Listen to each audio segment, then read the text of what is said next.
Hey everybody, this is the Advanced Algebra Trig Pre-Calc video for the quiz review for sections 4.3 to 4.5. So this will give you some problems for you guys to look at in addition to the ones that we have done in class, all right?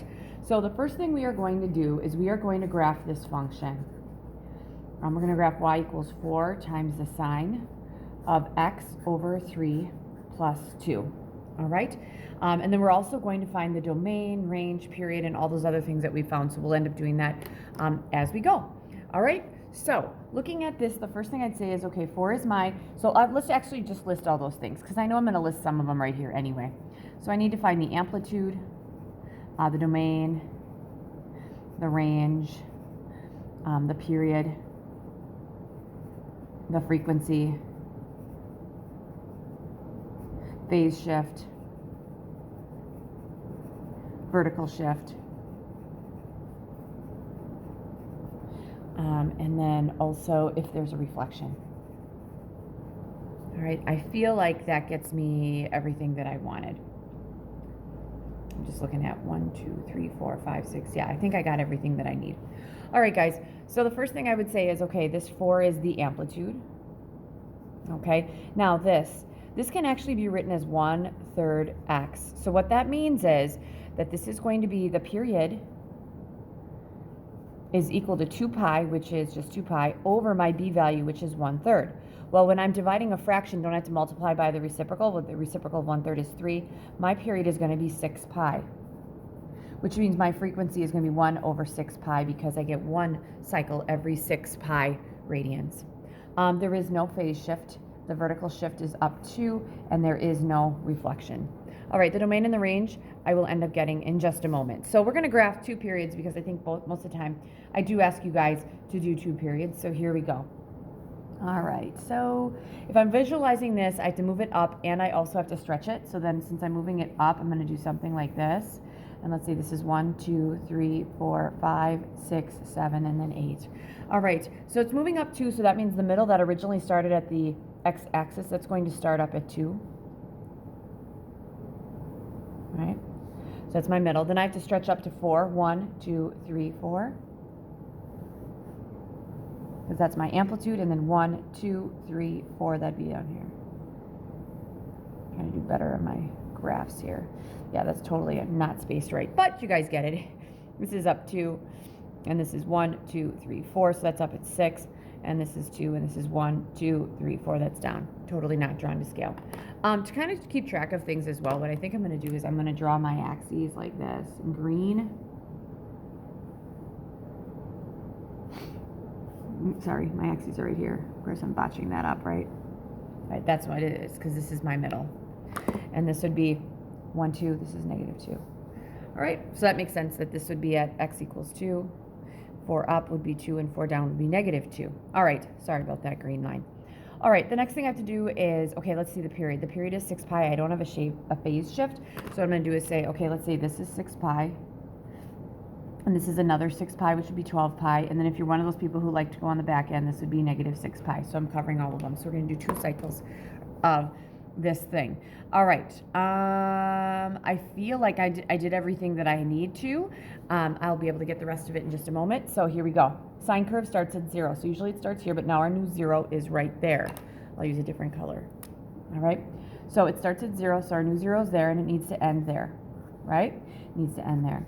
Now the next question is it going up or down? There's not a reflection. The sign usually goes up. So let's put our critical points in here.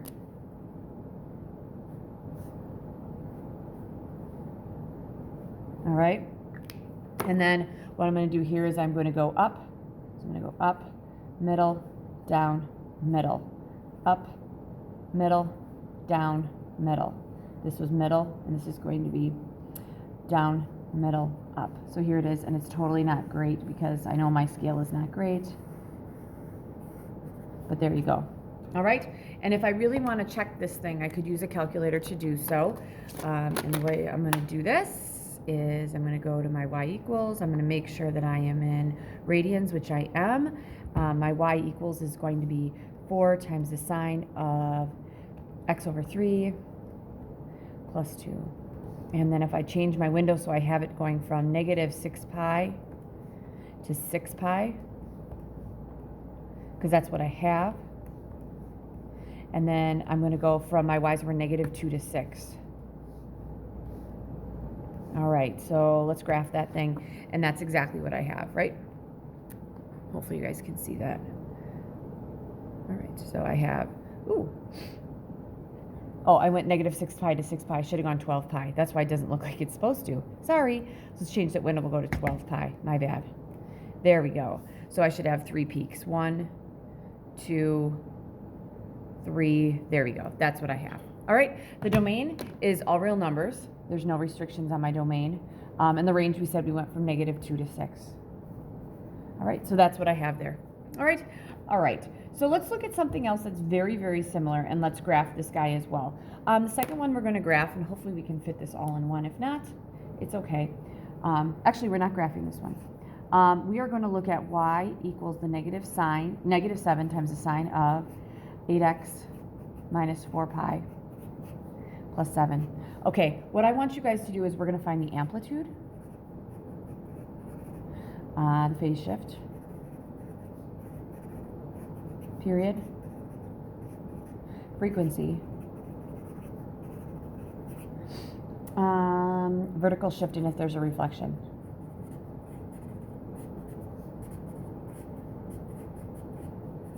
Those are the things I want to find. All right, so here's the deal. Remember that to find the sine curve, remember this is going to be in the equation y equals a times either, in this case it's the sine of the quantity b minus x times h plus k. All right, that's what we got. All right, so here we go. For this one, I need to divide some things out here so that I get it in this form so I can find my b. Then I can start to find some things here. So I'm going to factor an 8 out here, and we're going to have x minus. All right, if I factor an 8 out of a 4 pi, meaning if I divide an 8 out of a 4 pi, wouldn't that be, I think it's going to be pi over 2, because 8 divided by 4 pi should be pi over 2. And we're going to double check that. All right, so 8 times x is an 8x. All right, 8 times pi over 2, this is going to be 8 pi over 2. 8 pi over 2 is 4 pi. I'm feeling really good about that. All right, so here we go. My amplitude is 7. Phase shift is to the right, pi over 2. Period is going to be 2 pi over b. So the period is going to be 2 pi over my b value is 8. Wouldn't that be pi over 4? All right. Frequency would be 4 over pi, because if one period is every pi over 4, there'd be 4 of them every pi. Vertical shift, we're moving it up 7, because that's what that does. And reflection, yes, we have one, because there's a negative in front. All right, so you should be able to do all of those things as well. All right, next question. Number 3. Given, we're going to have the point negative 4, 5, is on the terminal side of theta.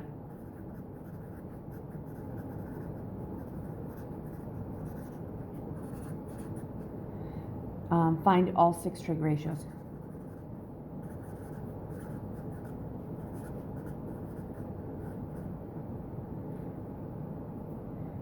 And I want to find theta. Ooh, this is a good one. Lots of stuff here, you guys. Lots of stuff. Okay, first thing I'm going to do is negative 4, 5. Negative 4, 5 would be right here, right? So that is my terminal side. All right, here it is. This is theta. That's what I have to find. I'm going to find it, and I should know definitely it's more than 90 degrees. All right, then what I have to do is I have to create a triangle with a reference angle. Remember, your reference angles either go to the right or they go to the left. Reference angles, in this case, we're going to go to the left, right? Because we want to make a right triangle, and we need an acute angle. All right, here we go. This is negative 4, and this is 5.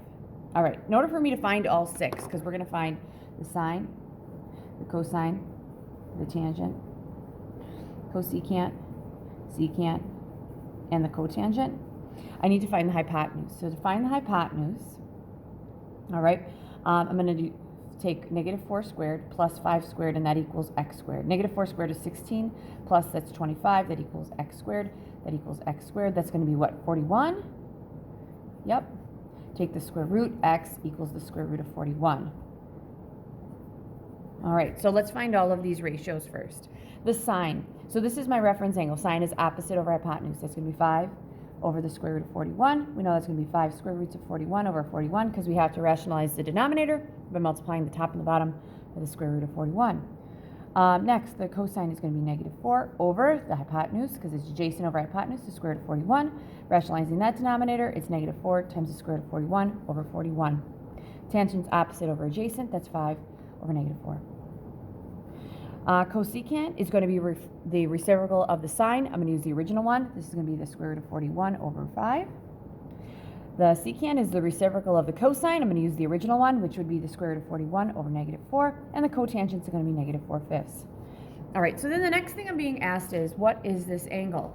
Well, would it make sense that if I can find this angle right here, you guys, I can find that one, because they have to be supplementary. So just so I can use right triangle trig like I did back in geometry, I'm just going to make this, I'm going to change the angle name. I'm going to call this angle K. I'm going to use the 4 and the 5, because if this was just a regular old triangle, I would just use 4 and 5. All right, so 5 is the opposite and 4 is the adjacent. What would I use to find K? Tangent. So the tangent of K equals opposite 5 over 4. All right, we're going to find this in degrees, so I want to make sure I'm in degree mode. And the way that you find the tangent is you take the inverse tangent.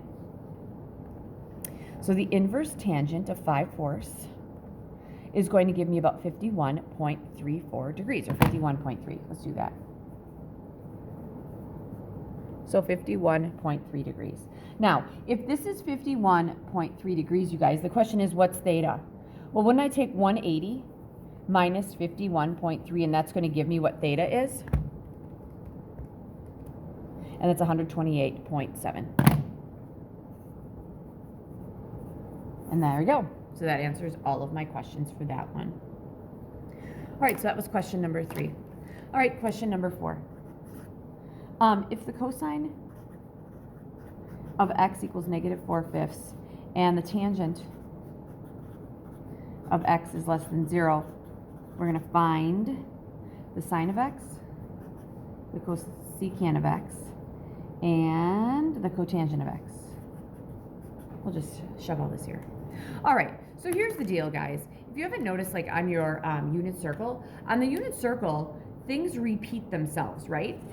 So on the unit circle, like the sine of an angle that equals 1/2, well, we get a ton of those, right? So that's what I want to work with. I want to make sure that I only get one, all right? So I want to make sure I get the right quadrant. So here we go. Cosine, this means the cosine is negative. Cosine is your x, right? Where are the x's negative? X's are negative here and there, right? Next one, the tangent has to be less than 0, so the tangent has to be negative. Well, we know that the tangent is going to be your y over your x, and all the points here are positive, positive, right? This is negative, positive, this is a negative and a negative, and this is a positive, negative, right? So if I want to find the tangent, and the tangent is your y over your x, and I want it to be negative, wouldn't it make sense that these two have to have different signs? They have different signs here and here. Well, we have a combination in 2. So that's it. So this is the quadrant we're using, you guys. There it is. That's my triangle. The cosine is negative 4/5. Cosine is adjacent over hypotenuse. This is negative 4, which makes sense. It's going to the left, and the hypotenuse is 5. Whatever this is has to be positive, and it's 3. This is a 3, 4, 5 triangle. 3 squared plus 4 squared is, so we got 9 plus 16. That does equal 25. All right, so for the sine here, the sine is going to be opposite over hypotenuse. That's 3/5. The cosecant is going to be the reciprocal of that, and the cotangent is going to be the adjacent over the opposite, because right, tangent is opposite over adjacent. Adjacent is going to be negative 4 over the opposite, which is 3. All right, and that is that. All right, that brings me to question number 5. Find the point on the terminal side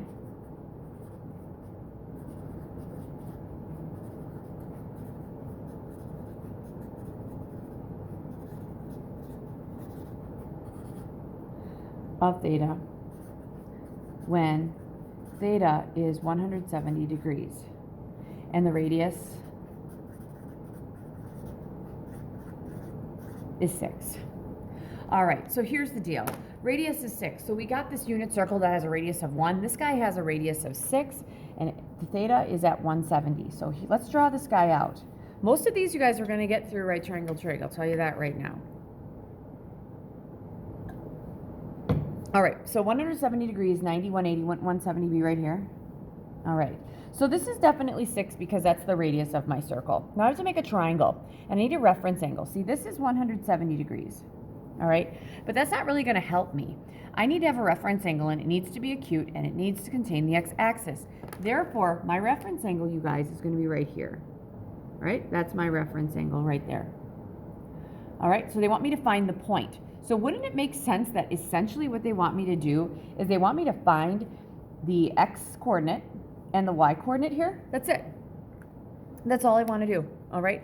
So what I usually do is I'll say, okay, let's just take this guy out and let's make this a nice triangle, all right? So if this is 170 and the whole thing, wouldn't this have to be 10 degrees? This is your x, that's your y, and this is 6 because that's my radius. Okay, let's find x first. To find x, this is the adjacent because my reference angle is 10. The adjacent over the hypotenuse, that's going to be the cosine. So the cosine of x, the cosine of 10 degrees, my bad, is going to equal the adjacent x over the hypotenuse, which is 6. 1 times x is x. Our answer is going to be whatever the cosine of 10 degrees is times 6. All right, so with my calculator, I'm going to make sure that I'm in degrees, and I am. The cosine of 10 degrees times 6 is going to give me 5.91. Let's say x is about 5.91. Then to find y, let's do that next. For y, this is the opposite over the hypotenuse. That's the sine. So we're going to take the sine of 10 degrees equals the opposite, which is your y, over the hypotenuse, which is 6. Now, could you use the Pythagorean theorem here? Sure, you totally could. You could totally use the Pythagorean theorem here. But if this side is wrong, you guys, then the next one's going to be wrong. So I try not to use that. This one's not bad. 1 times y is y. That equals whatever the sine of 10 degrees is times 6. All right, the sine of 10 degrees. Multiply that by 6. And I'm getting a grand total of about 1.04. And if I really want to make sure I'm really right, you guys, you can see that. I can take x squared, which is 5.91. I could square that plus y squared, which is 1.04 squared. That should equal 6 squared, which is 36, and I'm very close to that, so I feel really good about that. Now, here's the deal. X is 5.91, and the y is 1.04. They want us to find this point, you guys. So my x-coordinate, when I have to go to the left, I'm going to the left 5.91, and then I go up y, which is 1.04, and that is the point on the terminal side. We're pretty much just doing 2 problems back, the opposite of it. All right. All right, I'm going to get rid of this sheet, and I'm going to get to the last question, which is my favorite one of the year, or the day, which is going to be the Ferris wheel. This should be number 6. All right, I'm going to just use a regular pen so I don't get too bulky with this. If I can find a regular pen, that would be great. Yes, I have one. Here we go. A Ferris wheel has a diameter of 100 feet.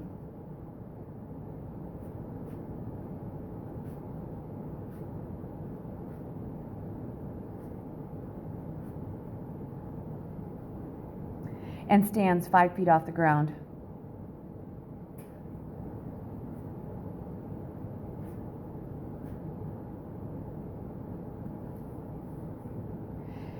If one rotation takes 100 seconds,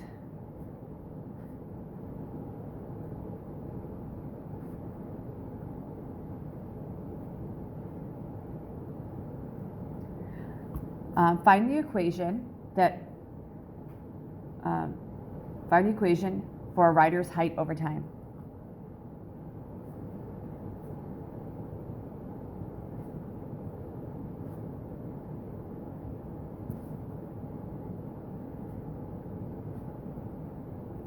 All right, so this is basically doing the Ferris wheel project. All right, but doing it with one thing, and I think I should be able to finish this off. I do have a couple extra questions. All right, so I'm going to start by, I like to draw this thing out. It's obviously above the ground. Diameter is 100 feet. So from here to here, this is 100 feet, which means from here to here, this is 50 feet. All right, it stands 5 feet off the ground. So from here to here, this is 5 feet. All right, one rotation takes 100 seconds, which is important. Find the equation. So x is going to be the rider's height. Y is going to be the time in seconds. Okay. All right, so then what the next thing I like to do is I like to get my critical points, because we get on here and then we can find it here, here, and here. That's my goal.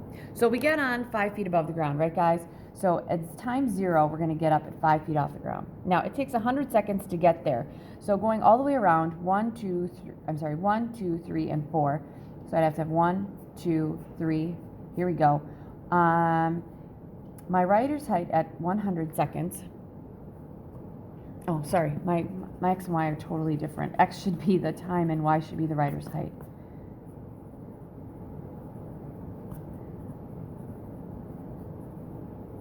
Sorry about that. It's spring break. My mind's on break, and it's only the first way. All right, so we start at 0, and we should come back in 100 seconds, right? So we go middle, middle, middle. So I go 1, 2, 3, 4, 5 critical points. 1, 2, 3, 4, 5. All right, guys, so this is what we've been doing. We're going to get back at 5 because we're going to come all the way around. Now, our critical points, we go from 0 to 100. What's between 0 and 100? That's 50. What's between 0 and 50? 25. 50 and 100 is 75 seconds. So let's think about it. Here we're at 5 feet. Then I go up here. This would be 55 feet, right? Because I'm at 50 plus 5. Up here I'm going to be at, what, 105 feet? Because I'm at 100 plus 5 is 105, and I'm back at 55 feet here. So it doesn't matter which direction I go. From here to here, I'm going to go 55 feet, and then I'm at the top, and I'm coming down, and I'm at the bottom. All right? So then the other thing that we did is that we did make a quick graph of this.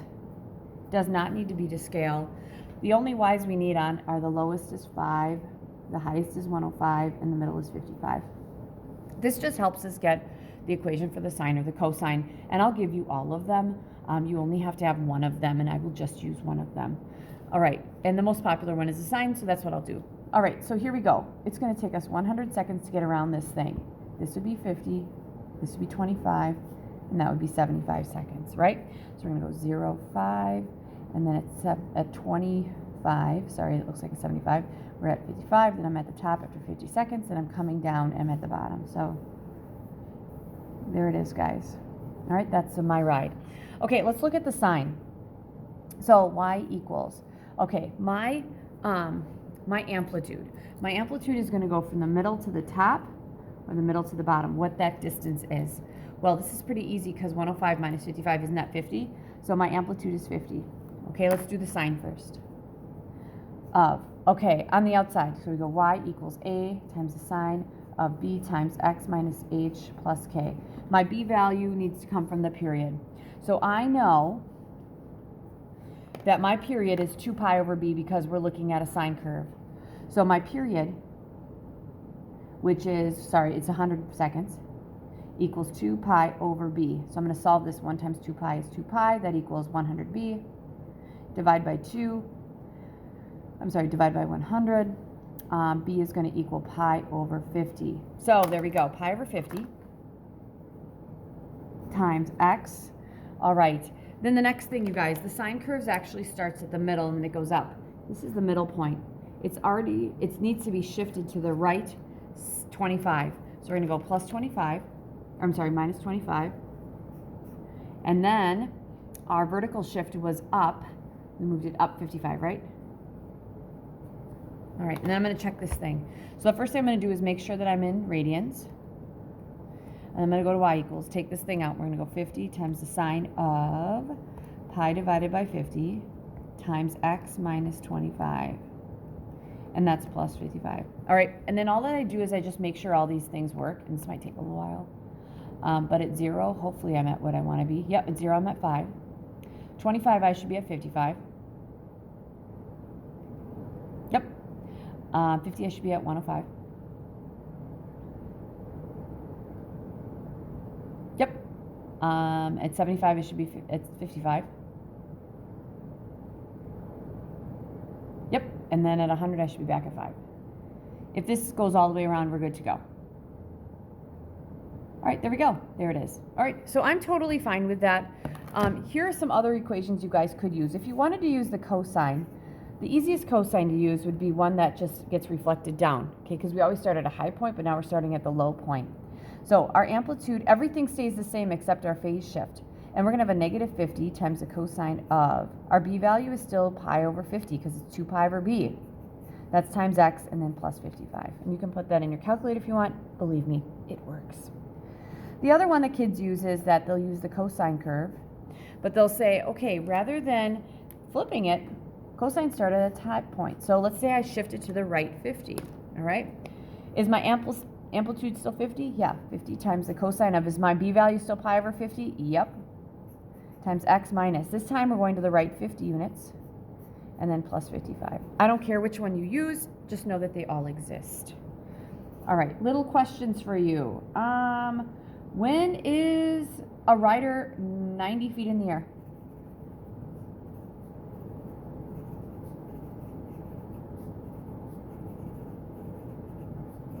When are we 90 feet in the air? So I have this already in here. I'm going to look at the graph. My graph, my x's go from 0 to 100. My y's go from about 0 to 105. And if I graph that, I should get what I have right here, right? That's one full rotation. We should be ending right down here, which is good. So what I need to do is, the highest it got was 105. I want to know when is it 90 feet, which would be here and here, right? So let's go to y equals, and let's go to 90. And it's right here and right there. So I'm going to find an intersection.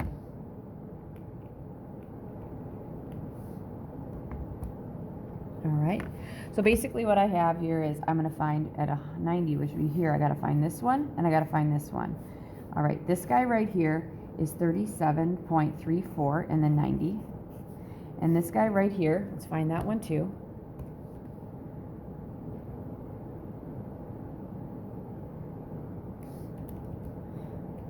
Is about 62.66, 90.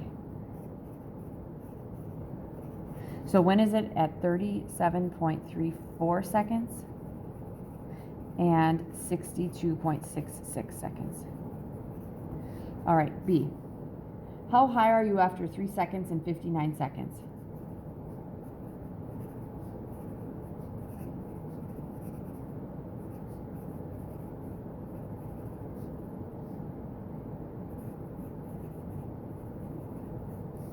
Seconds and 57 seconds. Well, couldn't we just go to our table? Ooh, I got 57 closer. So 57, so I'm going to go right here. Keep going, keep going. Here we go, 57, I'm at about 100.24.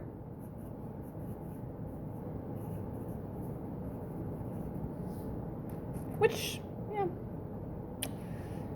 24 feet. And so it looks like that would be like right about here before it starts coming down. And let's see here, or after it comes down actually. And 3, we're going to just keep going to get to 3.